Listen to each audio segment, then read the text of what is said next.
Welcome back to Triple Off Sports Talk. I'm Josh. That's Brice. Look who's back. And that's Roy over there. Just back to normal, just like we've always had it. Short intermission where it was just me and Roy for the most part, but Roy got it, or Brice got in there every once in a while. First thing we're going to talk about is Pod 46. NFL football is back. Hit the like button, subscribe, comment if you're new. Comment what games you want us to talk about. We didn't get any comments. I'm pretty pissed off. I'm not going to lie. First thing we're going to do is we're going to recap all the games from last week score-wise. So I'm going to run through them really fast. Thursday Night Football, Buffalo goes and destroys Miami and kills Tua, basically 31-10.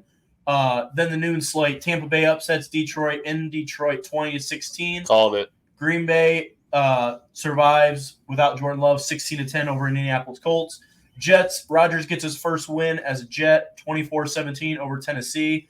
The Minnesota Vikings, Sam Darnold spoils his former team as a backup, San Francisco 23-17. Seattle survives in overtime against New England 23-20. Washington Commanders, Jane Daniels gets his first win against Danny Dimes 21-18. Chargers take care of Carolina 26-3. Cleveland beats Jacksonville in Jacksonville 18-13. Vegas upsets Baltimore in Baltimore 26-23. The Arizona Cardinals absolutely destroy the Los Angeles Rams 41-10 in Arizona. Pittsburgh wins an absolute ugly fest in Denver 13-6. Kansas City beats Cincinnati at home in Burrowhead 26-25 in a last-second comeback. Houston beats Chicago in an ugly defensive battle 19-13. And Atlanta takes a game-winning drive after Saquon Barkley sucks 22-21 Atlanta. So we pick every game of the week. So week 2, not gonna lie, boys, it was ugly.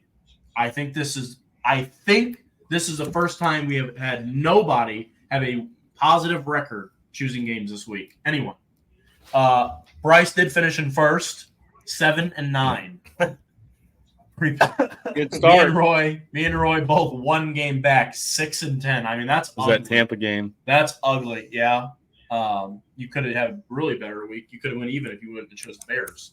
But yeah, ugly week for the boys picking. But it's early, so we're learning these new teams, how they're going to operate, and we're going to talk about some of the games. Roy, you're up first. Your game of the week. What do you got? My game of the week is the Ravens versus the Raiders. It's funny because I watched it at Buffalo Wild Wings here with here in California. Couldn't believe how many Raider fans were there. Unbelievable where we were at. And I was sitting with a Ravens fan and Lucas Milan, who, I mean, how do you have a 10-point lead with 11 minutes left? Yeah. I mean, I really thought when Derrick Henry scored that touchdown, I thought it was over because they'd been running that ball hard. And Lamar Jackson just makes stupid decisions with the ball late in the game. I mean, just run the ball and get you what you need. And he just feel like he's pulling the ball, trying to do it himself instead of just let Derrick Henry run it out. But no, the Ravens lost that game. They should have done something better, but they didn't. Yeah, Brice, how about you? What do you think of this game? Yeah, the Ravens with 11 minutes to go in the third. Oh yeah. Oh, we forgot to say that. This is Roy's gold for Loco because of how dog shit Michigan was against Texas a week ago. It's terrible. It's not that bad.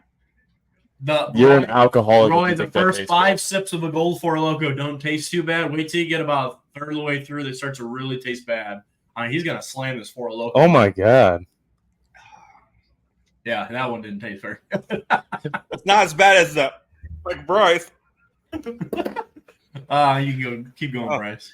Yeah, there was like 11 minutes left in the third, I think, whenever it kind of all started to fall apart for the Ravens. To me, the Ravens need to rely on the run game more than their pass game. Even though they have the MVP back there, they have one of the better run games in the league. And whenever they're running the ball, they're unstoppable. And then that opens up their RPOs and their little spread offense that they like to run with Lamar. But the moment that the Raiders started to come back, they completely went away from that. There was a drive right before that where Derrick Henry went all the way down the field and scored. And then they didn't give him the ball, I don't think, the rest of the game. Like, that's terrible coaching, if you ask me. Yeah, exactly. Like, they said that they brought in Derrick Henry as, like, this guy who's going to run third downs. That's not what Derrick Henry is. I know he's older. He's still a top running back in the league. He's an absolute monster. He's just not quite as fast as he used to be. On the other side of the ball, though, the Raiders, Minshew Mania is kind of a real thing. Told you it would be. Him and Devontae Adams have a connection that's top tier in this league. If they need to get a play, he goes to Devontae Adams gets it. It's not like it's a great connection right there in Las Vegas right now. Yeah, Brice took a lot of what I was going to say. I thought the Ravens, as bad as they played, especially defensively, in my opinion, they ran the ball so well. They had 5.9 yards per carry the entire game, including Henry, the backup, I think Hill, and then Lamar in there as well. But they got away from the run game. Even when it got tight, they were still winning most of the game. I really was surprised they just totally went away from it. The only time they were ever tied was the last drive they had, which I think they went 3 and out. Yeah. So I was surprised they went away from the run game. I was also surprised the little amount that Lamar ran. Like Henry still had 18, which is okay. I think he should get 20 in my opinion, but Lamar only ran like 4 or 5 times. It's just not enough for Lamar Jackson. Like what Brice said, I know that Minshew Mania is a stud. Like we all know that. He almost took the Colts to the playoffs last year, but anyone can throw the ball to Devontae Adams and look good. I get it. And it was the Devontae Adams show in the second half. That's what it was. Fourth quarter. It was nothing other than the fucking fourth quarter, and that's because the Ravens defense had been on the field 90% of the time in the second half because they was 3 and out for Ravens every time. Minshew's a bitch, and he sucks. He's already hammered. No. But yeah, talking about him. This is a tough start for the Ravens. 0-2. 0-2, and they go to Dallas next week, and, you don't want to start 0-3. I'm not saying that it's impossible to make the playoffs because the Ravens are a good team, but 3 losses in your first 3 weeks, that's tough because that AFC is loaded. Everybody knows that. So they really need to figure it out. And that percentage of teams that start 0-2 and make the playoffs Central is not that. It's not great. Not the Central, whatever it is. The North. There. You're talking that there was everybody's 0-2 except one team. I think so. Except Steelers. Yeah. I don't have anything else on the Ravens and Raiders. You guys? Nope. Mm-hmm. Brice, your game of the week next. What do you got? I had the Falcons and the Eagles. To me, this was a good primetime game. It came down to literally the last play, and when you got Kirk O'Chains back there at prime time, he's going to come down and win a football game. But none of that happens if Saquon Barkley doesn't drop a ball that's wide open on the 1 yard line. So the Falcons, to me, they don't look as good offensively as I thought that they would. They have Darnell Mooney as their number 1 receiver right now, I believe. Money with 2 O's. Love the guy. He's not a number 1 on that team. He's never be a number 1 option on that team. The Eagles, however, also don't look all that great. Like they have good spurts and then they just fall apart. And I to me, it's got to be the coaching. I said it all year last year. I still think it is this year. Yeah, Roy, you want to go for next year? You want me to? I go. My problem with the Eagles, I think they're good. They get away from the run game just like the Ravens do. Barkley was getting 5-6 yards a carry. At one point on 2 back-to-back drives, he was getting 9 yards a carry, and they just don't. Jalen Hurts always then pulls the ball. The first drive, he didn't hand it off to him. It was an RPO, and Jalen Hurts wants to keep the ball and then his throwing's not that good. And I think Jalen Hurts needs to quit trying to do everything on his shoulders. Let other people do the game. I do think coaching has to do with it. Call a play. Why would you throw that pass to Saquon Barkley? He was just getting 5 yards a carry, and it's third and 4. Yeah, 3rd and 4. Let him hand it off to him and go, or let Jalen do an option with him and do something. Why throw it? That's just a dumb call, in my opinion. Now Saquon should have caught it, but no, that's a dumb play in my opinion. You've been running down their throats pretty much for the entire game. Just keep doing it, and they get away from it because I think coaching gets a little too fancy sometimes, and they get in their head and they do things like that. All coaches do that, and I think it's just stupid. But that defense needs to pick it up. They got some injuries coming in that happen. Excuse me, but the Phillies defense has got to pick it up. Yeah, I'll just start with the end. I'll address it. I see it from both ways. To me, the Eagles' defense is piss poor. I just think they're really not good right now. I'm not saying they can't be good later, but right now they're piss poor. Their linebacker core is just nothing there. Their defensive line is good, but they're getting mauled off the line. And in their secondary, they have Slay, who is so old at this point, and something Mitchell, Quavion Mitchell, I don't know, I'm not saying his name right. He's a rookie. He's just, you got to have rookie mistakes in the NFL like that. I just think their defense is piss poor. And so for me, in that regard, I'm okay with them throwing the ball because at the end of the day, he should have caught it. It was the right call because he was wide open. They just didn't execute. Now, I don't throw that ball. I run it as well. I'm not saying I agree with the call, but the call did work technically. Just they didn't execute it. But to the whole game, I agree with you, Brice, that the Falcons' offense doesn't look. They don't click right now. And I watched a little bit of the Manning cast last night, and they kind of described it perfectly from Peyton and Eli. It's the timing plays, the drop back throw on 3 seconds, 4 seconds. They're off. They're just not in sync right now, and that's why Kirk's holding the ball and getting hit so much. But you look at last night, I mean, their running game was unbelievable. I mean, Bijan was going 10 yards of carry before getting hit. And Bijan, to me, is one of the most explosive backs. Now, he hasn't had the high-scoring games like 3-4 touchdowns, the 150 yards, but he is explosive with the ball. And Mooney, to me, is not their number one. It's Drake London. Caught the ball at the last second. But like what I just said, his timing with Kirk Cousins is off, and they're not getting him the ball. But I think the Falcons are okay. I think they play in a weak division, but it might be a better division than we think. And for the Eagles, offensively, I agree with you, Roy. I think they got to run the ball more. A.J. Brown being out does hurt, but that offense coordinator I've seen in Dallas, it's Kellen Moore. He was in Chargers last year in L.A. He likes to throw the ball. It's just what he likes to do. He likes to get creative, and he likes to throw the ball. And it looks great when it works. But when it doesn't look good. Yeah. So I agree with a lot of things that you guys said, but I think the Eagles' defense is a major problem at the moment, and I think that's why they're losing games because, I mean, that last drive should have never happened. It just shouldn't have. 34 seconds left. I mean, they marched down in a blink without any real they're not getting any pass rush on any quarterback that they can get. Well, they weren't even rushing. They were only rushing 4, I think. I know, but when you can't get 4 guys to push, to put any pressure at all, on a quarterback in NFL, even Minshew can throw a fucking accurate pass on that. Yeah. I don't have anything else, you guys? I do want to mention that the race barrier has finally been broken in the Eagles game as Cooper DeJean took the field for his first snap. Isn't that when they went down and scored a touchdown? Yep. Yeah. I think it was the possession before that, but yeah. I don't have anything else, you guys? No. That's going to take me to my game of the week. I chose the Niners. I actually was going to choose the Falcons-Eagles. That was going to be my pick as well. But I changed it to the Vikings and Niners because the Vikings play at home against the Niners, who to me, they looked dominant week 1 against the Jets. I thought that was a complete performance in every way without Christian McCaffrey. And they go into Minnesota with Sam Darnold playing quarterback. Their number 2 receiver, I can't think of his name for some reason, from Minnesota. Addison, thank you. He didn't play. The Vikings look better in every spot in the field for the most part, I thought. Darnold looked good. Jefferson's unguardable. And their defense got 6 sacks, I'm going to say, against a good O-line, in my opinion. And Purdy gets the ball out so fast. Now they lose Debo in the game. Kittle had a good game. Ayuk still getting out there. Didn't Kittle get hurt? Kittle might have got a little bit. I think I heard him miss some of the game. I thought he missed some of the game too.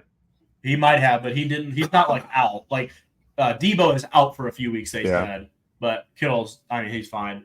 I was just more impressed with the Vikings defense, if anything, in this game. How much pressure they put on Purdy. The turnovers. I mean, the Vikings had a 97-yard touchdown pass to Justin Jefferson. That just can't happen. And really, if you're the Niners. I still think the Niners are a really good team, but losing Debo hurts. But it's a really good win for the Vikings, who a lot of people did not think would be 2-0 at this point. No.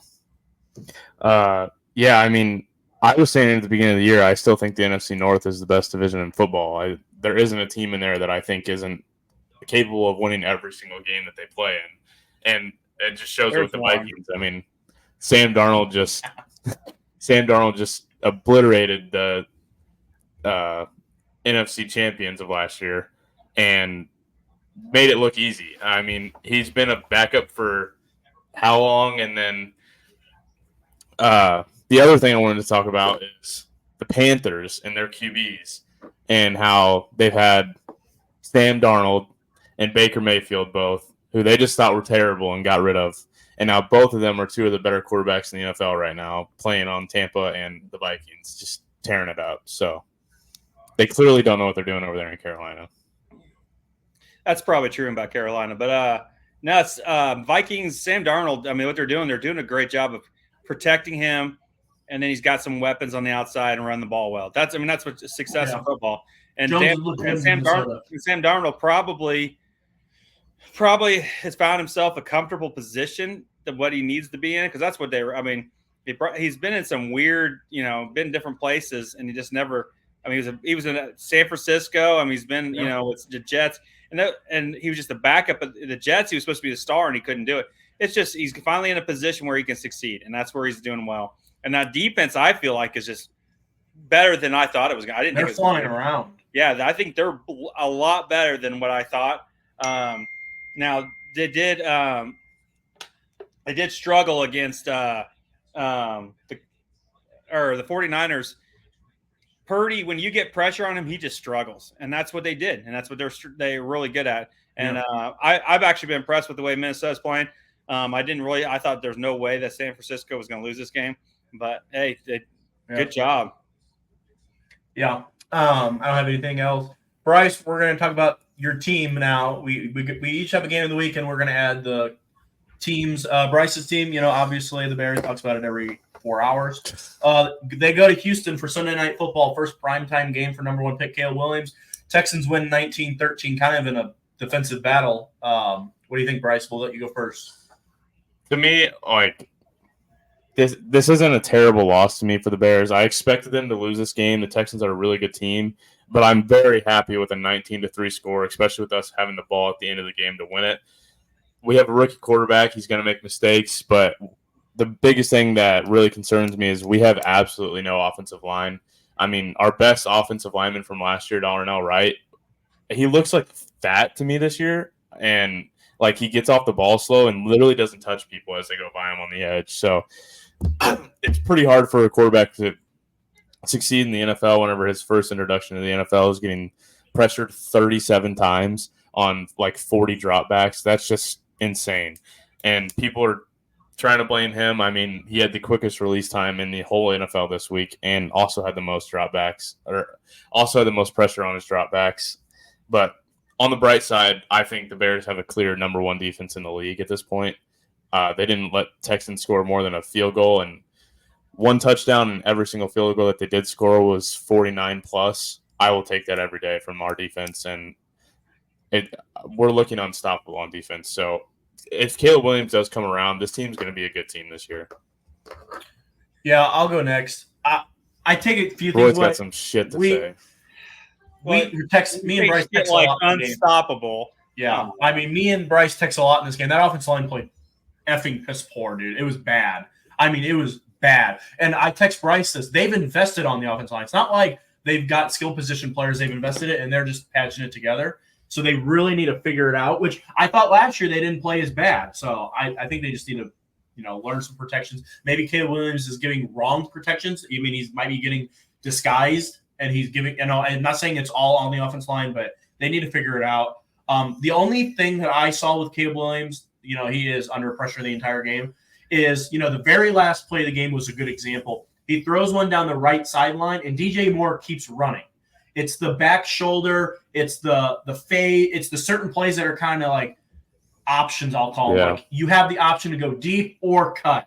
And he's throwing one, and the receiver's running the other. They're not on the same page. They have to get that down. I think Keenan Allen being out has hurt that a little bit because he didn't play a whole lot in week 1 because he was hurt a little bit. Yeah. He didn't play at all in week 2. They need a little bit more from their receivers. And the other thing that I didn't like about the Bears was their run game. I thought it was pretty, non-existent for the most part. I mean, you can't ask a rookie quarterback to drop back 40 times in week 2. I mean, it's just not, especially against Texans. It's a good defense. Not a great defense, a good defense. Bears defense I thought was good. I don't know say they were the most dominant defense in football, but I do like their coverage corners. Their defensive line to me didn't play as good as they could have. I thought Stroud had a lot of time back there. I just thought they covered well. But that's really all I have. I thought the Texans missed a lot of opportunities, but I also thought the Bears had opportunities, and I didn't think they should have. So I hand it to the Bears for hanging around in Houston. So, yeah, that's what I was going to say. You said what I was going to say. When you can't run the ball and you have to drop back that many times, you're going to get mauled. I mean, that offensive line is absolutely shit, like you said. Yeah. But if you can't, I mean, they can't run the ball. That's your biggest problem. And then you're having to drop back, and Caleb Williams is getting no time, and he's just getting. And then when you saw 3 or 4 different times, I think it was 3 times where he tried to do the little run around like he did in college. Yeah. And he realized, I think he's finally realized, fuck, you can't do that in the NFL. Yeah. Because those guys are just too athletic, and they're gonna fucking drill, and they're gonna drill you. That because I was watching with Chris Hoover, who's a big Bears fan, and he was getting pissed with the with when the players are doing the drilling you, giving a little extra hitting on you, and that. I mean, you can do that in the NFL. It's not college. Yeah. And Caleb Williams, you can just tell, is just like, shit. How am I going to keep getting hit like that? Now, the receiver, other than Moore, I thought Odunze didn't do shit. He should have had that touchdown catch. Yeah, you got to catch that. I mean, I think that's your problem is you don't have other than what was his name? Carter. Yeah, he showed up out of nowhere. You got to have something in the middle of the field, and Moore was about it. I mean, that's your problem. If you're going to throw quick ones, you got to have something down the middle of the field. And I just feel like because he had to have quick time because he didn't have time. Now the defense. If you don't have any run game, those linebackers just off snap drop. You can't get in behind them. There's not enough room. You need them to run the ball and take that step forward so you can get behind them.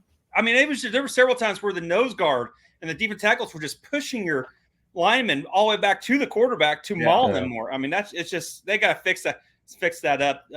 You're going to get him hurt. So what's going to happen? Now your defense, I thought played decent. Like I said, I think your cover corners did a good job. I think your didn't put much pressure on him. I thought Stroud kind of missed some passes than he normally. But when you get some pressure on him just a little bit, I've seen CJ Stroud play for several times in college. He hasn't changed in the NFL. When you get some pressure in his face, he's going to make some bad decisions. He's going to make some bad throws, and the Bears did a good job about that up front. And so that's why he missed a bunch of those. But overall, the Bears stayed in and had a chance. But when you can't run the ball, I thought with Swift coming in here, you might be able to run the ball a little more. But shit, I mean, you can't. I mean, there's just nothing right now. Yeah, on that swing route. The only other thing I want to say about this game, and it's more of like the NFL as a total, is a lot of NFL refereeing this week in particular has just been god awful. I mean, how do you go to the sideline and get drilled by your quarterback gets drilled? I get it. It's a 50-50 play whether it gets called or not. But then Al-Shahir goes over and punches somebody in the face, and they have it full blown on camera, and you can't take them out of the game. Yeah. How does I can't review that because the ref didn't see it. Who gives a fuck? The guy literally punched somebody who wasn't in the game. That's just bullshit. I get it if they're not calling a holding call and they can't go in and reverse it by a holding call. But a personal foul like that, I think, should be able to be added. That to me, that's a different type of flag. So I am in total agreement with that one. That was crazy. I didn't even see it either. I watched it. I saw it on the replay. I saw it during. We were watching, and I saw it, and we were like. I didn't, and the referee wasn't that far away, so I thought for sure he saw and threw it was going to throw a flag. And then my team gets obliterated. Cowboys lose 19-44 to the Saints at home. I'll go first. I don't have a whole lot to say. The offense sputtered in the red zone early. Had 2 field goals in the first 2 drives. Could have had touchdowns. Just couldn't capitalize. The red zone offense has been a problem the first 2 weeks a little bit, but it's the same thing I'll say last year. The Cowboys could not stop the run, and the Saints could have ran the ball every play of this entire game, and they would have won the football game every play. They had no answer for the outside run. Kamara averaged 7.5 yards per carry before contact. If you take away his 90-yard pass play, I won't count that one toward it. The regular runs, almost 8 yards of carry before contact, all on the outside. The Cowboys' defensive line has got to do better in the defensive run game. They ran at Micah Parsons, which limited, his passing. But when you're up that much, all you did was run the ball. And then their play actions, obviously, the linebackers are shooting gaps, trying to stop the run. Every play action pass was open. Safety did get burned for a deep bomb on the second drive, I believe, on the first play. That can't happen. Lost the ball in the air. But I don't blame the Cowboys offense and Dak throwing a pick in the third. You're down 30. You got to start throwing the ball downfield or you're going to lose no matter what. So I don't take much stock into how the offense played after the first quarter, really. Defense has to be better, has to stop the run. Because if you don't stop the run, nothing else is going to work on defense, which kind of surprised me because of how well they looked against the run against Cleveland, who runs the ball well. So I'm okay with getting punched in the face early. Just they got to figure it out. Yeah, I don't know what it is with this defense. To me, everybody kind of sees them as one of the top defenses in the league, and then they have these games like this one in the Packers last year where they just get absolutely torn apart, and they don't even look like a football team out there on defense. So it's got to be some type of coaching issue at this point where they literally just don't even show up to play. Like, they come out there with no game plan, and the coaches just have no idea what's going on. And then they get torn apart like they did this week, and it looks terrible. And I feel bad for the Cowboys because they do have a good team this year, and to me, they only have 1 or 2 years left before this contract situation is going to break up some of their pieces. So they got to figure it out soon. All I got to say is fuck you, Bals, Cowboys, and Josh Damage. You fuckers let Kamara just run all of the fucking wild and killed my fantasy football team. So fuck you. Your defense hasn't hasn't done anything in how many long.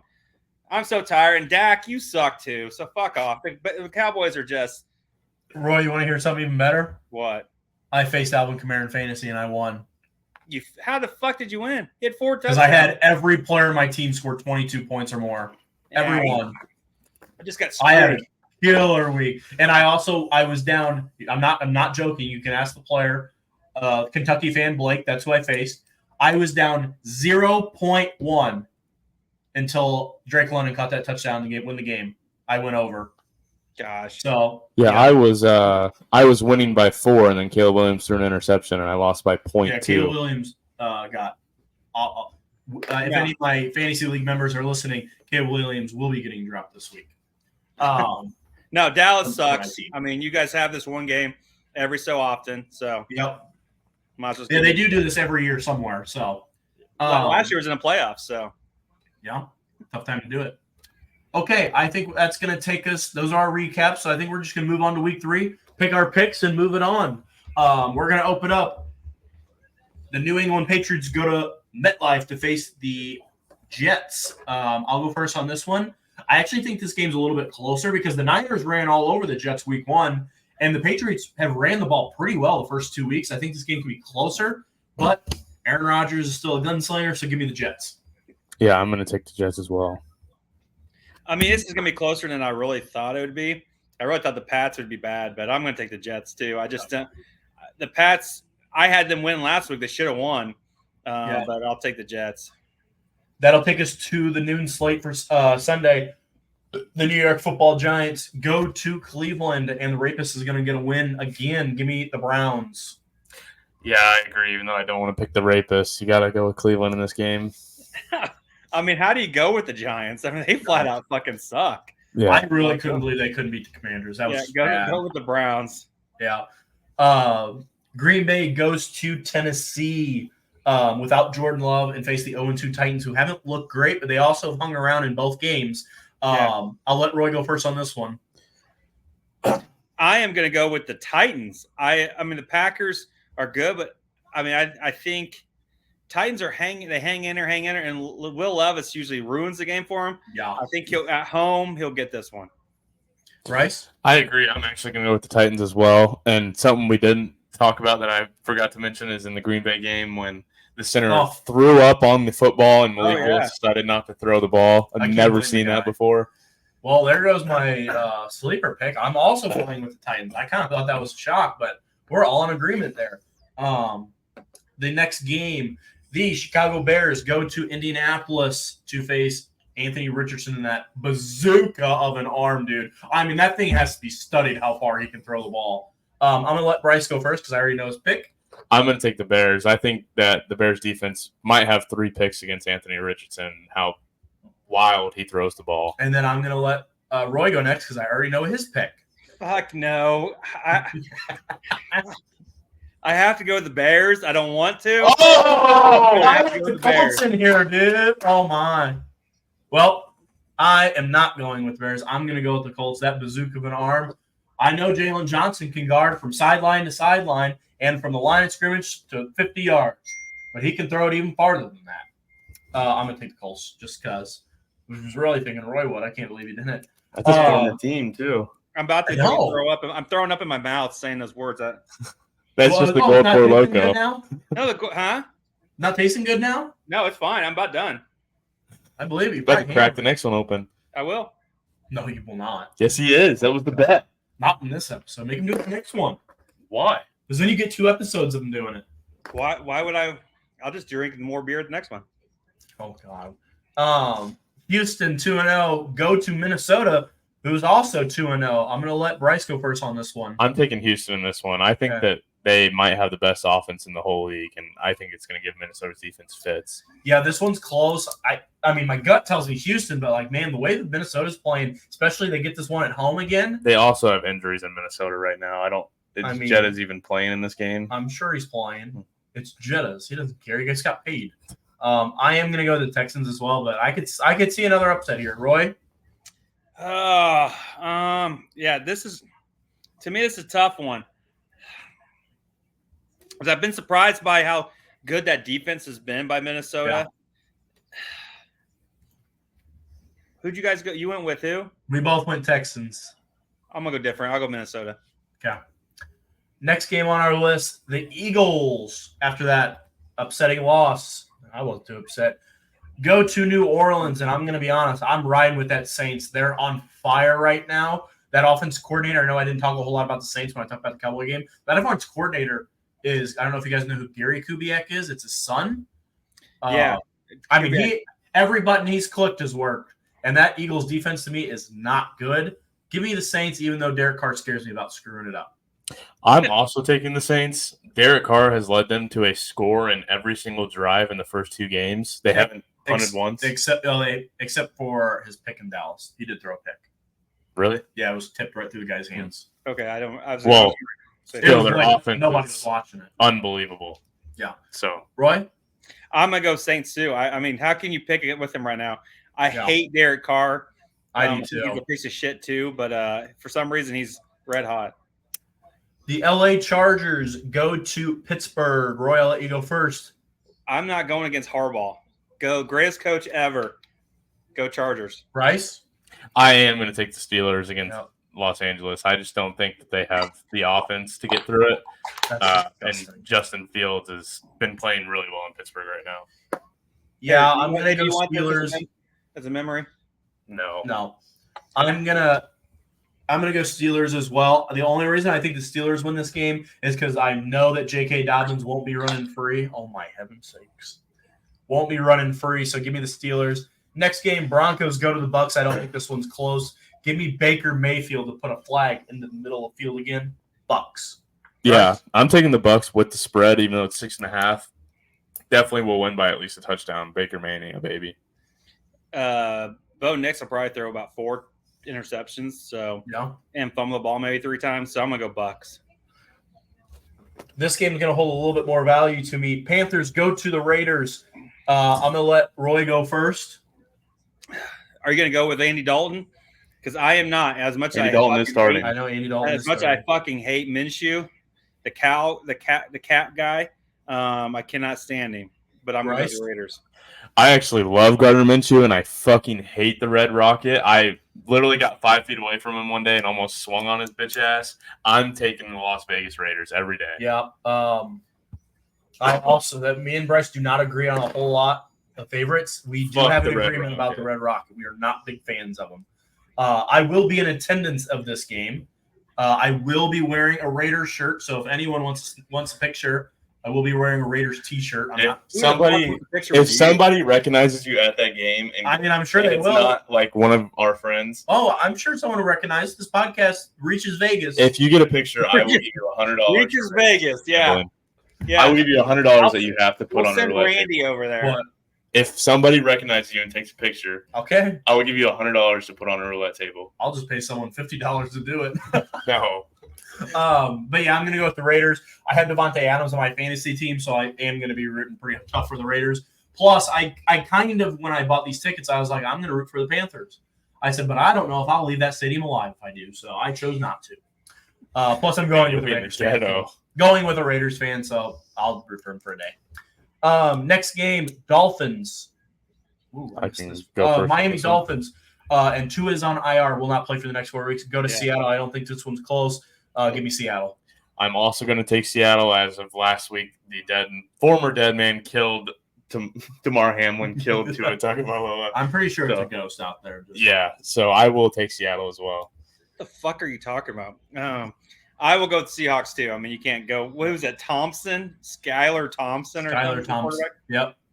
No idea. 49ers go to Los Angeles, and Los Angeles is out of Cooper Kupp and Puka Nacua for the near future. San Francisco will be without Christian McCaffrey and Deebo Samuel as well. So a lot of big stars not playing. Roy, what do you got?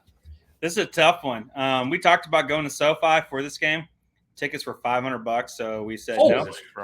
Even to do the tailgate at the parking lot was $150. So I am going to go with the Rams. I think they'll come out of it.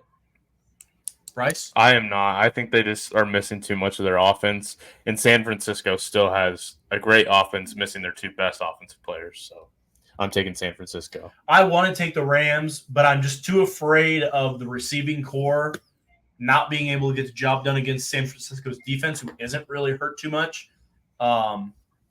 I have to go with the Niners, but I really would not be surprised. The Rams always play the Niners well, so it would not shock me if the Rams. I think it'll be a close game. I just the running game. I don't know. I think Stafford. I trust Matthew Stafford over Brock Purdy. I agree, but I also think the running game favors San Francisco still. With that Mason guy, I mean, it doesn't matter who runs. I could run behind him, get 50 yards, carry damn near. You could. Roy, you could. These guys go 8 yards without getting touched. I could get 300 yards in one half. Lions go to Arizona. Brice, I'll let you go first because I have a feeling I know your pick. I just want to point out that last week's episode, Roy did say some shit about the Cardinals, and I think he should probably apologize because they ended up winning 41-10 against the Rams after you said they might not score a single touchdown. Did I say that? Yeah. Yes. So I am going to take Arizona. They're red hot. Lions people have been proving they're not as good as what they were last year already this year. I'm taking Arizona. I will go with the Lions. The goofball will throw it against that team. I also think they will run the ball really well. I'll take the goofball and the Lions. I'm going to take the Lions, and Aiden Hudson will probably have about Defensive Player of the Year. Probably will have about 3 more sacks, 5 more sacks. No. He's just that damn good. Won't even be a close game. I will bet that that they'll win by 2 touchdowns. Next game, the 0-2 Ravens go to Dallas, almost in a must-win, I would say. I mean, maybe probably not, but like for a team and an organization, it feels like a must-win. And Dallas just gets embarrassed at home. Going to come out for revenge. Brice, I'll let you go first. Who you got? This is a tough one to pick because both these are good teams, I think, that have had some tough losses. But I got to think that Dallas comes out and wins this one because unless Baltimore relies on that run game, which I don't see them doing, I think Dallas will win. Roy? I'm going Ravens, man. I really think they won't go 0-3. I think that defense will give the Cowboys trouble, and Cowboys can be 1-2. That's gonna suck. I also am gonna go with the Ravens. I think they run the ball down their throat all day. If they can stop the run, I actually like our chances. I kind of disagree with you, Roy. I think Cowboys offense will do well.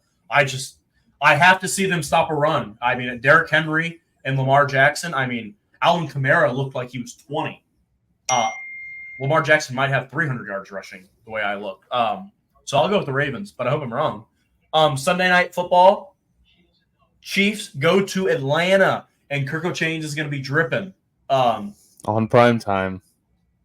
But I think I feel very confident in saying this Chiefs team is better than what they were last year by leaps and bounds.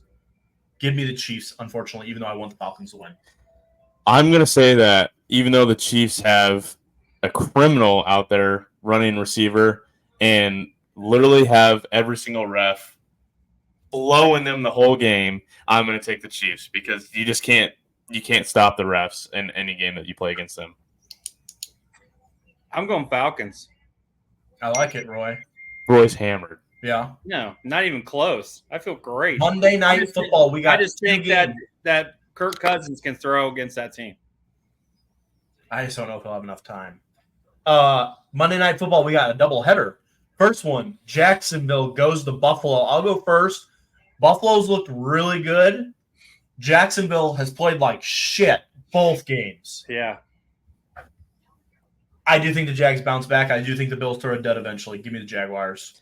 That's crazy. I'm taking the Buffalo with their spread easily. I still think Josh Allen's the best player in the league by leaps and bounds. He lost his number one receiver and looks even better on offense. So give me Buffalo by the spread. I agree. I think Buffalo's going to win. I think that Buffalo's defense is a lot better than what they've – well, I didn't think they were going to be that great. They lost a couple of guys. Yeah. They've looked really good, and they can run the ball, and that's been Jacksonville's been problem, stopping players or stopping their continuous of running. So I think you're going to – with Josh Allen, the threat of him running has really helped out. And, he doesn't have the weapons he's had in the past, but he is MVP right now, in my opinion. Yeah. Yeah. And then the other one, Washington goes to Cincinnati. I'll go first. I don't think this one's close. Give me the Bengals. I agree. I mean, the Bengals had some little blow-ups there in the last game, but I still think that they can beat Washington pretty easy. I think it'll be closer just because it's like the Bengals can't win convincingly. They're just not doing what they need to do to win. Joe Burrow's just, I mean, they had that game won. Jamar Chase is a jackass, and they should have won that game. But I'll get the Bengals. Yep. All right. I don't think I have anything else for football. You guys? No. Roy, take it over. We're going to college football. All right. The best time, the best thing, college football. We're going to go with the top 12, the rankings this year. I know, like I said, it's 11 teams plus the top group of 5. You got Texas number 1 now. Texas. They look good. Georgia 2. Oh, wait, that crappy team number 3. Alabama number 4. Ole Miss number 5. Some team named Tennessee number 6. Missouri number 7. Miami number 8. Oregon 9. Penn State 10. USC 11. Utah 12. And that's how it is. Do you guys anything notice about this top 12 at all? I mean, have you looked at it? SEC and Big Ten? Yes, what it is. If you look at it, SEC has 1, 2, 3, 4, 5, 6 of the 12, and the Big Ten have 1, 2, 3, 4. Have 4. So 10 of the 12 is Big Ten SEC teams. Yep. Which is just ridiculous. So that's the top 12. Let's look at recaps. I'll go first with Georgia, Kentucky. I don't know if you got to watch it. We watched it. Great game. Kentucky should have won that game. I know. The interception return for a touchdown got called back. That's ridiculous. Kentucky played a lot better defense than I thought they were good. Georgia did not. They can't throw the ball, and Carson Beck does not look like the quarterback that I thought. But it was a great game. Georgia squeaks by, and that's what it takes to win in this game. If you just gotta get lucky sometimes, and they got lucky and they won. Well, I think there is an act to winning football games and knowing how to win. Yeah. They made mistakes, Georgia did, but they also didn't ever kill themselves, I thought. They never screwed themselves, big time. And they just hung around and just made enough plays when they did it. Kentucky's offense to me did not look good at all. To be fair, that Georgia defense is legit. I'm not saying they were going up against anyone. To me, that Georgia defense is as good as it gets in college football these days. But man, Kentucky had it, I thought, but they just let it slip through late. I actually didn't end up watching this game, but it is pretty wild to me that Georgia actually went up or is still the number 2 seed after beating an unranked Kentucky by 1 point. Well, they were 1 and they dropped 2. They were 1. Yeah. So they dropped. That's ridiculous. They're still good. No, Georgia still can. Defense is good. They looked vulnerable for the first time that I have seen. I didn't think. I mean, Kentucky outside that Bama game last year. Yeah, Kentucky moved the ball, which surprised me. So, yeah. The next game, Alabama, Wisconsin. I don't know if you guys watched this. I did. Wisconsin lost their quarterback early. Yeah, I thought this was going to be a blowout. It turned out to be a blowout. Wisconsin's all they got is defense. They're turning into Iowa, where they can only play defense. They can't do anything else on offense. Yeah. When you lose your starting quarterback, it was game over. Yeah, I mean, Alabama really – I mean, I'm not saying they did what they won on offense, but they really did move the ball with ease for the most part, and I kind of expected that. Wisconsin, to me, is not very good, and like you said, you lose your quarterback first drive, I mean, it just isn't going to be a recipe for success. Got anything, Brice? No, I don't. Right. Next game, all I want to talk about was South Carolina, Louisiana at LSU. I don't know if you guys got to see this. I didn't get to listen to it or watch it. I listened to it as we were driving. Unbelievable. I mean, LSU just got lucky, in my opinion. Brian Kelly is that coach that barely wins games all year long, and I don't understand it. I hate Beamer ball in fucking South Carolina. I can't stand that motherfucker, but it drives me nuts. But I'm glad they got beat on the last second field goal. Too bad a kicker. I mean, that sucks. Guy kicked the field goal to win, to tie it. You couldn't have been the hero. Could have got really drunk over the weekend with some girls, but you blew it. To me, South Carolina didn't deserve to win. They had the game won, gave up 2 late touchdowns back to back, and 1 stop anywhere wins you the game. But yeah, they had it at home. I thought they blew it. Yeah, I agree. I thought Carolina was going to win this game. I actually did watch some of this one, and then I don't know if you guys saw. I'm pretty sure it was this game where the LSU guy went up to the little kid on the side, and the little kid gave him a big old middle finger. That was pretty awesome. SEC football. See, that is college football right there. I mean, you got passionate kids at that age. Dude, that's not a passionate kid. That's a parent teaching the kid to do it. That kid was like 6. I guarantee my kid didn't clap. Would probably do the same thing. Would do that. You're the Ohio State fan, so I'm okay with it. The other games we talked about, Michigan played Arkansas State, changing quarterbacks, 3 interceptions, still moved the ball like crazy, but still 3 interceptions. Defense looked fine. I'm not worried about it at all. So Illinois, I didn't watch it. Did you watch it? I watched a little bit of it. They played pretty good for the most part. I was pretty happy with their offense. They sputtered a little bit, inconsistent. One of our corners, I forget his first name because there's 2 of them, but it's Scott. He plays a corner. Xavier Scott. The other one is one I keep wanting to say his name. He is really – I mean, Illinois has produced some pretty good corners the last few years. He is really good at playing the football. Even off – like he's in a zone coverage, he is looking in the middle of the field at times, for maybe a slight corner or a seam route, and he is cutting over and picking balls off. Really good to see. They just took care of business as they should have, but they got a big game this week. And Illinois ranked for the first time since 2022, sneaking in the top 25 at 23. Pretty fucking pumped about that. All right, your Tennessee boys. I did watch some of this, and I ended up having to turn it off like every other game this year because it's just an absolute blowout. They ended up winning 71-0, so it's just not even football at that point. Yeah, whatever. The only thing I will say about Tennessee is every game they've played has been a blowout, so it's good they're executing, but they also need to have, before they get into an SEC game, I'd like to see a closer game. This week we do have a game. Because, you need that close game to execute and not just be, oh, my God, it's not 70-0, we're in trouble, and then, you lose the game. So the other team I want to talk about, we didn't talk last couple of weeks, Air Force. Got beat again. They look like shit. I know. Can't defend anybody. No, they also can't. And they can't run the ball. Say for a triple option, you better be able to get some push on the line. They got no push, nothing. Dude. They're getting hit behind the line every play. So, where's your plug? You've been doing your plug last 2 weeks, Josh. He's done it every week. Come on. What? Your plug. Let them know you fucking want to go run the Dolphins. I mean, I don't know why they're not asking me to call these plays because I know this playbook better than this goddamn coach. Come on.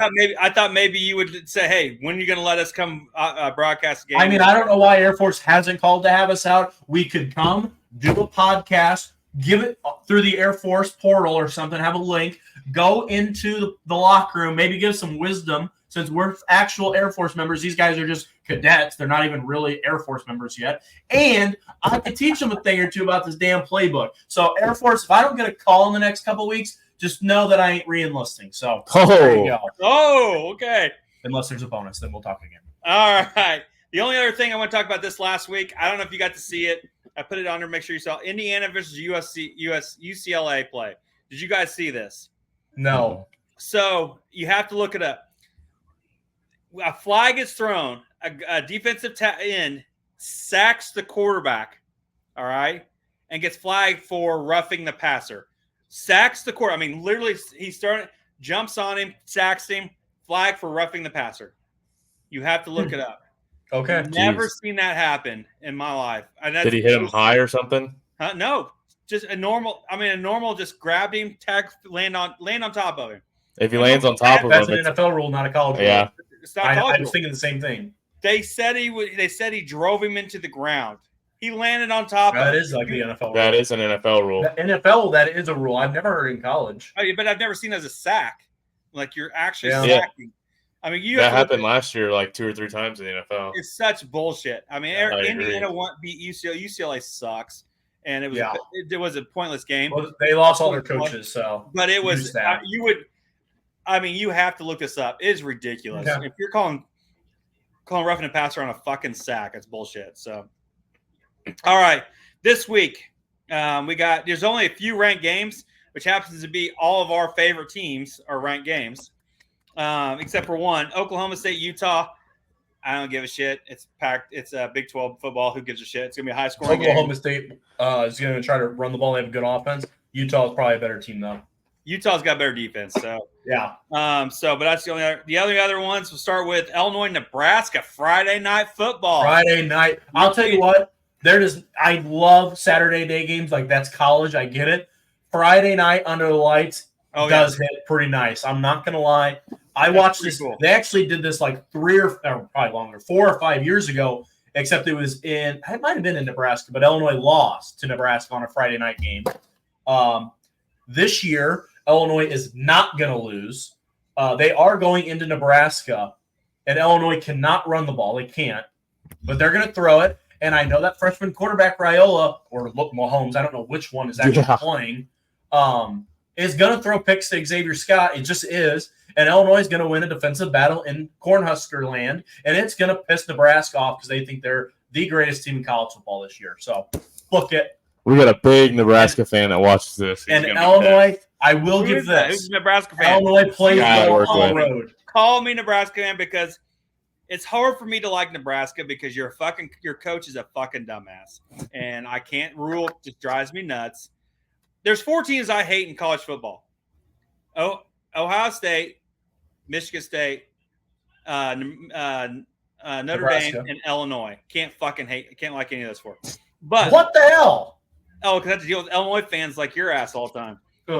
But I can't stand Rule. Good. I can't stand Rule. It just drives me nuts. So who do you want to win, Nebraska or Illinois? I hope they blow up the fucking stadium because I can't stand either time.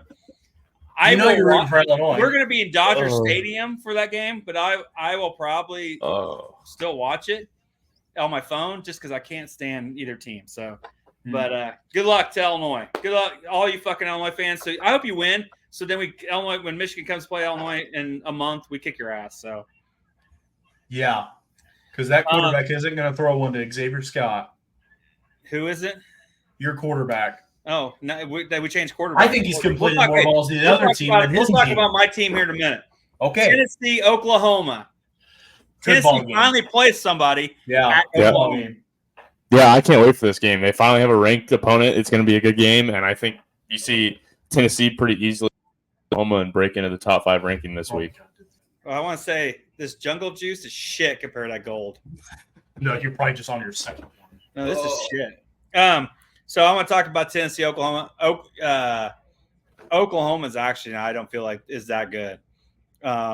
Their coach, I like him, but I just feel like they can't run the ball. Their offense is not very good. Their defense isn't bad. It'll be a closer game than what's been, but I think Tennessee should pull this out. Yeah, I do agree. I think Tennessee is the better team. But I will give Oklahoma credit. They have played well at home over the years. Out on the road is where they've really got beat bad.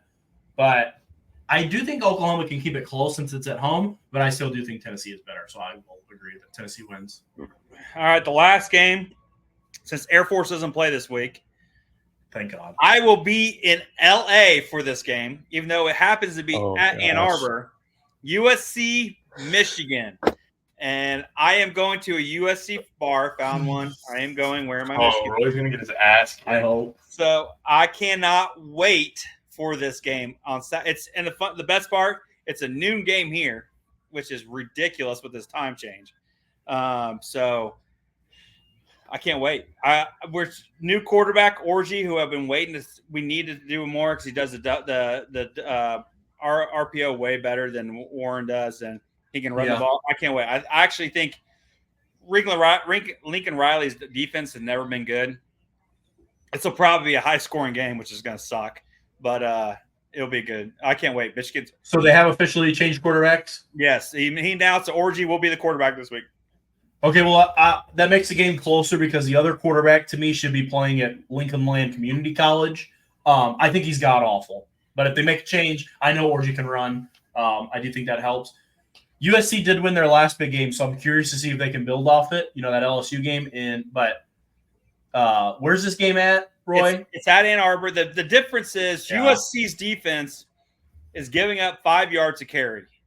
And when now we're bringing in our running quarterback to run the option, I really think that's what's going to be the difference because he can actually throw. He threw twice on Saturday. Now he threw 5 times.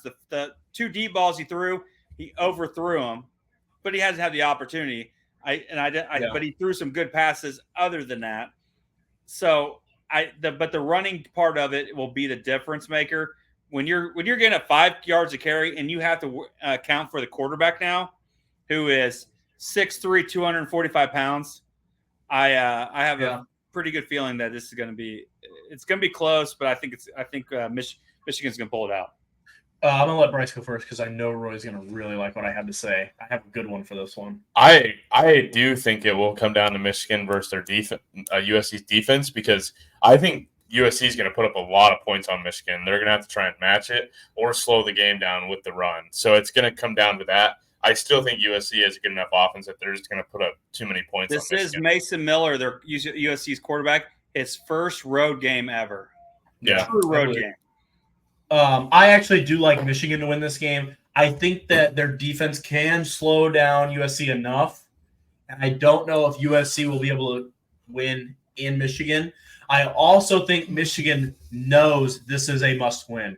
Yeah. If Michigan loses this game, they probably do miss the playoffs because they will lose to Ohio State this year. And that will be a third loss. And I think they're in trouble Oregon, if they lose 3. I probably would have I would have been okay with it. But there's no way we're losing to Ohio State. It's a different ballgame. So I think this is I didn't even think about Oregon. They will lose this is a must-win because you can't. Ohio State's not even that good. They haven't played anybody. I guess we'll find out. 3 games against the MAC. 3 teams against the MAC in the MAC. I mean, there's only 2 things I hate in this world: Michigan football and Michigan basketball. So, because we're good. I mean, you should. Maize and blue, baby. Maize what are and you blue. talking about? Juwan Howard hasn't beat Brad Underwood yet, and he's got fired. Who gives a shit? We got fucking what's his name? Dustin. I knew that fire, Royo. I knew it. I don't think I have anything else for college football. You guys? Nope. Hey, should be a fun week. We're 3 weeks in now. It's conference games. That's what I love. Yeah. That's where you see these 10 teams in SEC and Big Ten. They're going to be gone. Because you're going to start seeing some losses because you're going to start seeing, especially in SEC, there's about 8 teams that are pretty good. Big Ten, I think there's 5, and that's about it. Yeah. That's going to take us to MLB. We're going to be pretty quick. There isn't a whole lot to talk about. There's just under 2 weeks left of the season. So we are winding down. We're getting a pretty clear picture. There's just a few battles we're watching out. First thing we're going to go over is our draft. Brice has actually dropped to last place at the moment. 470 wins. Roy is 2 ahead at 472, and I'm 6 ahead of Roy, 8 ahead of Brice at 478. My teams have actually started to play decent. Roy's has the same 4 teams that win every game, and Brice is hit or miss. Some days he gets 6, and some days he gets 0. So those are those, and we only have. I want to say there's about. I thought it was 10. I was going to say 12, but yeah, it could be like 10 games left for everybody for the most part. So you're really winding down. And then to go over the picture, the Yankees have a 3-game lead over the Orioles for the AL East. I would say I don't know how that's possible. I don't either. They also have the 1 seed in the American League. Fun fact.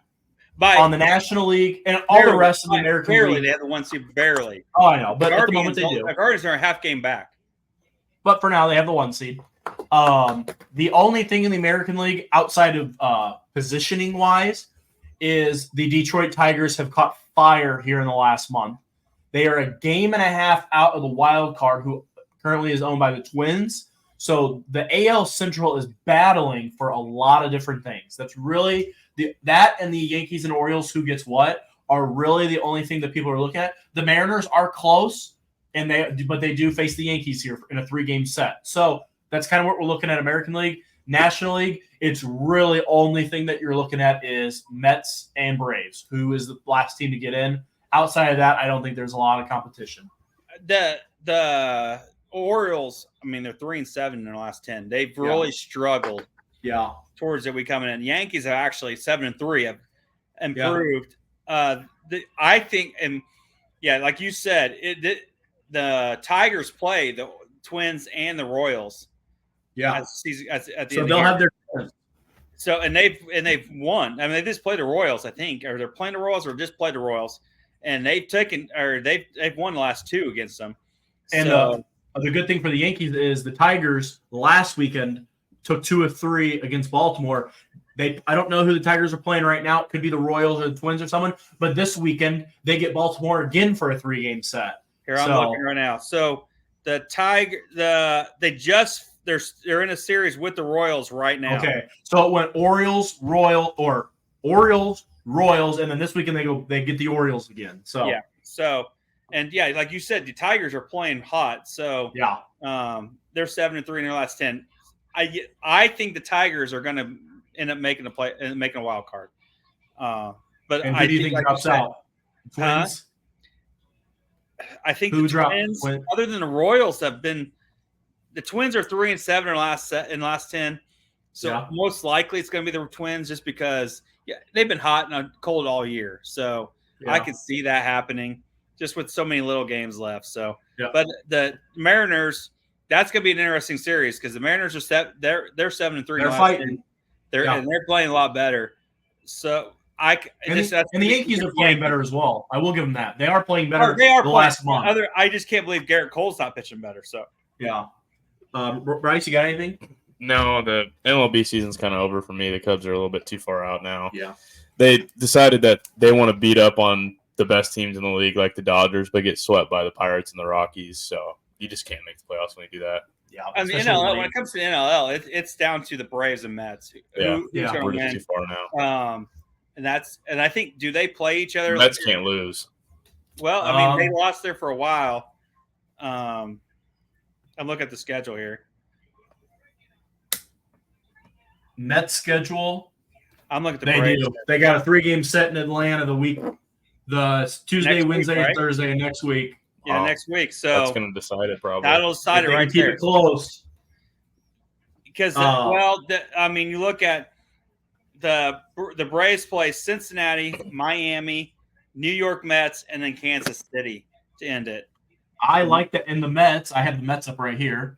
Who they play? The Mets have 3 against Washington, 4 against Philly, 3 in Atlanta, 3 in Milwaukee. I like Atlanta's better. I like Atlanta.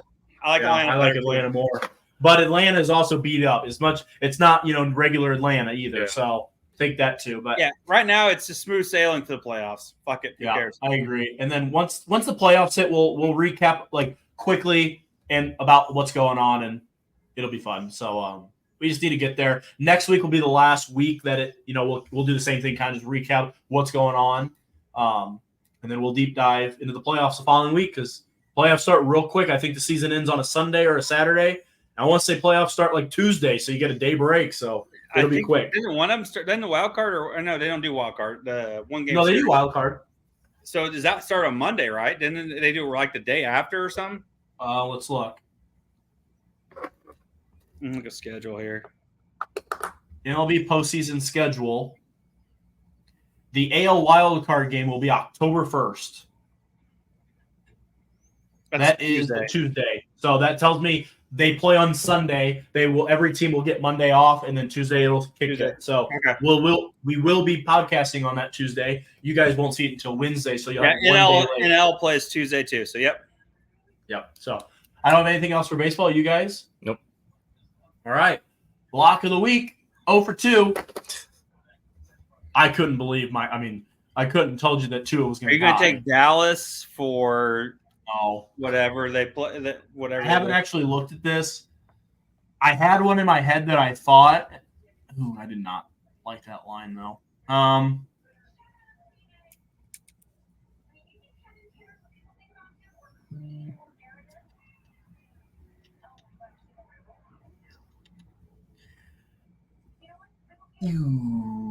I will take. Yeah, I'll take Seattle. I'll take minus 4.5. That's the line right now. It probably won't be that for much longer. I think it'll be a little bigger. I'll take Seattle minus 4.5 because they faced Miami, and I just don't trust Skylar Thompson to get the ball to anybody. Yeah. I do have a game for this week. All right. It's 10 answers, and I'm going to give you guys 3 strikes. I really don't think you guys will get this one, but it is a football one. What sport? And it's NFL football. or NFL. Okay. It is the most touchdown leaders in the last decade. You're not counting quarterback throws. No, you have to be in the end zone. The most touchdown or any touchdowns period last 10 years. Yeah. Okay. Well, what is the exact? Is it 2014 to 2024? Sure. Okay. Oh, sure. Is that? Well, I didn't know if he's going. I know. No, I understand. He said sure. Yeah. So I just have in the last 10 years. Okay. Well then, all right. Zeke has to be on there. Is that a guess? Has to be. He's number 5 with 86. It's not as high as I thought he'd be. Who's been in for a while? There's 2 guys on this list. I think it will be something. But Be tough. Yeah. The most touchdowns each year, or just total? Total. The last 10 years. 10 years. Like DeAndre Hopkins. I mean, Yeah, that's probably a good one. he is number 10. That was one that I thought you'd get stumped on. I liked that. So that's the ones I was thinking. So Receivers, there's going to be more running backs than receivers probably, but that's what I was thinking. Running backs.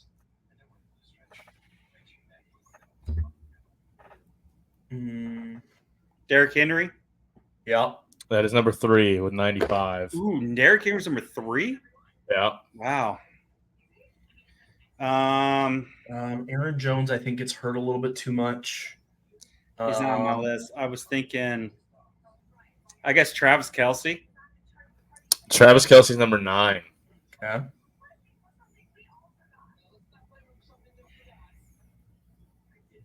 I don't think Leonard Fournette's on there.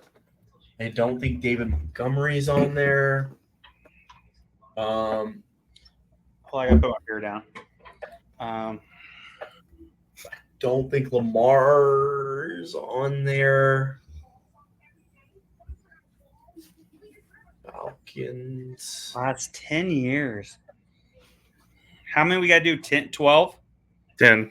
10 or 10, and we only got 3. Oh, you have 4. Yeah, we have 4. Yeah. Yeah. Who's had really good offense? I mean, Josh Allen's.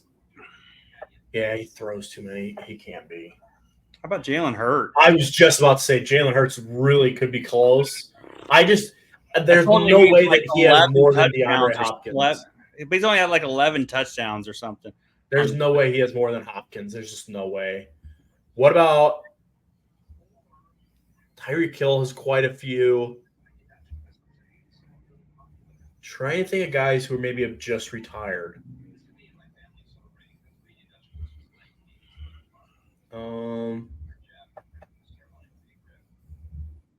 Marshawn Lynch probably retired just too early for my liking. Really. Larry Fitzgerald. Did he just retire? It's been a while since he retired. It's been a few years. 3 or 4. What about Alvin Kamara? He's been in for a while. How many strikes we get? 3? Yeah. Go ahead. I mean, that's Kamara. That's number 6. Yeah. How about Tyreek Hill? That is number 4. Oh man, he's got more than Kamara. Wow. Yeah. He has 90. Kamara has 83. Holy shit. Then I what about Aaron Jones at that point? No, he came in like 17. I can't say her. Shit.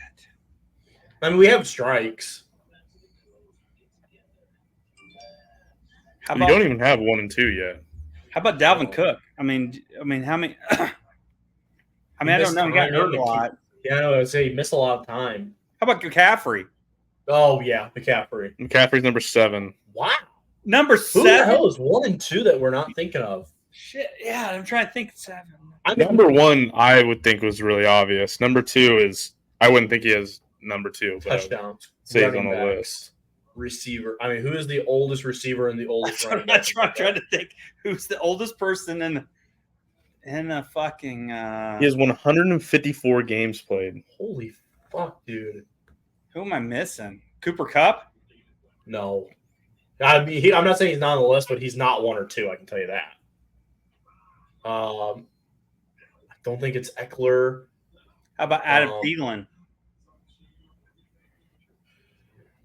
I think Cooper Kupp would be higher than Adam Thielen. Yeah.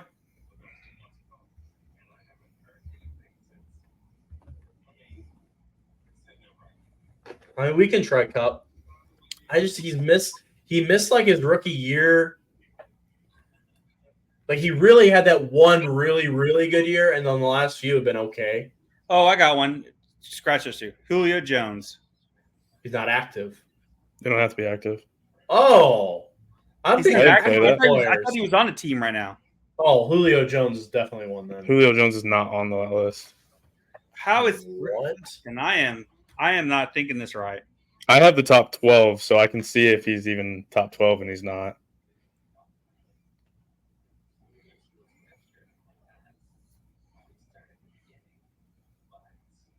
Did most of his touchdowns come before 2014? So wouldn't count him. I think that's about when he came in. It was about in 2014. The Super Bowl was what, 2016, wasn't it? Yeah. No. Yeah. He probably did come in probably up 2012 then. Yeah. Actually. Amari Cooper? No. Nope. Eckler? Okay. I thought about Eckler. I don't think he's got enough, but I'm confused now since I really thought Julio Jones had more touchdowns than that. I'm forgetting. I must be forgetting people. Obviously. DK Metcalf? No, not even close. You know, the more I'm just going through names now. I think about it, the more I want to say Marshawn Lynch because, man, those days in Seattle, he was getting like a lot. Went to Oakland, got some. Go ahead. We got one more. He got striked. Marshawn Lynch. No. He was a little too early for that. Damn, no way. Okay, we're forgetting number 1. Okay, now we have 2 strikes. Can you give us hints? Yeah, I can give you. You have 2 strikes? Because we missed Julio Jones and Marshawn Lynch. There's only one inactive player on this list, and he's number 8. Okay, so 1 and 2 are still playing. Yes. And they are both wide receivers. There's one that you are just missing. Okay. There's one name I keep thinking, but I don't think he scored enough touchdowns as Beckham. I don't think Beckham has enough touchdowns.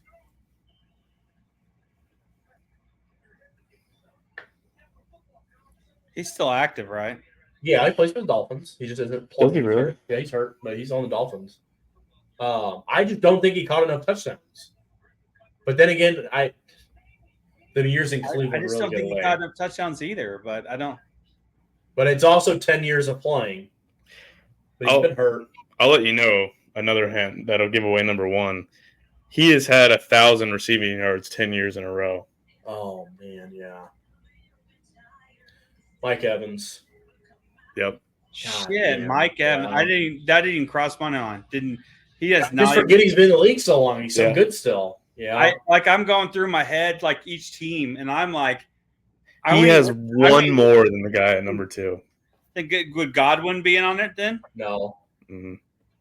Because every ball goes to Mike Evans. Yeah. Did you say Kamara? Or did we? Yeah. If this guy is one less than Mike Evans and he's still playing, he is still good. Inactive. Who are the best receivers in football? Would Mike Thomas be it?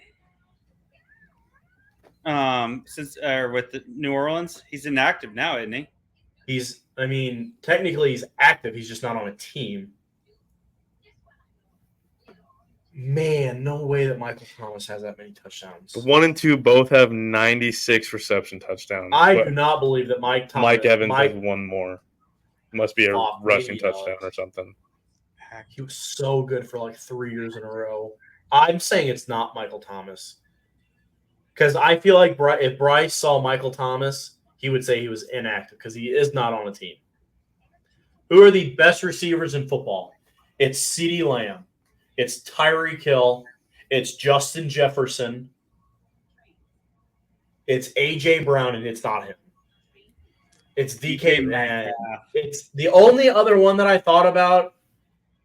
And if Mike Evans is on it, I feel like Devontae Adams has to be on it. All those years in Green Bay.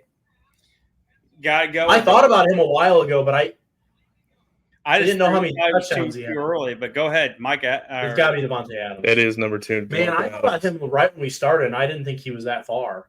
I guess I forget how good he was in Green Bay. Yeah. Because he's been non-existent in fucking Vegas for 3 years. And then the last one, number 8, is inactive. Inactive? Yeah. See, that could be Michael Thomas. But I don't think Slant Boy has touchdowns. He played for Drew Brees forever. I'll let you know he's a running back. See, yeah. Inactive running back. It's not him, but I'm going to say his name just so I can say it on the podcast to Marco Murray. Man, was he good. He's a bitch. In Philly. Inactive. I don't know.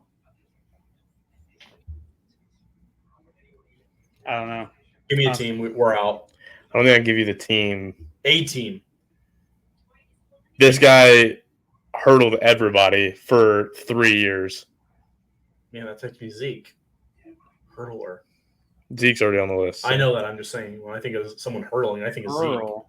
I believe he was on a Madden cover. No, that'll help Josh. He might have not been, but I'm pretty sure he was. Man, they ran so many years of Mahomes, Gronk, OBJ, Brady.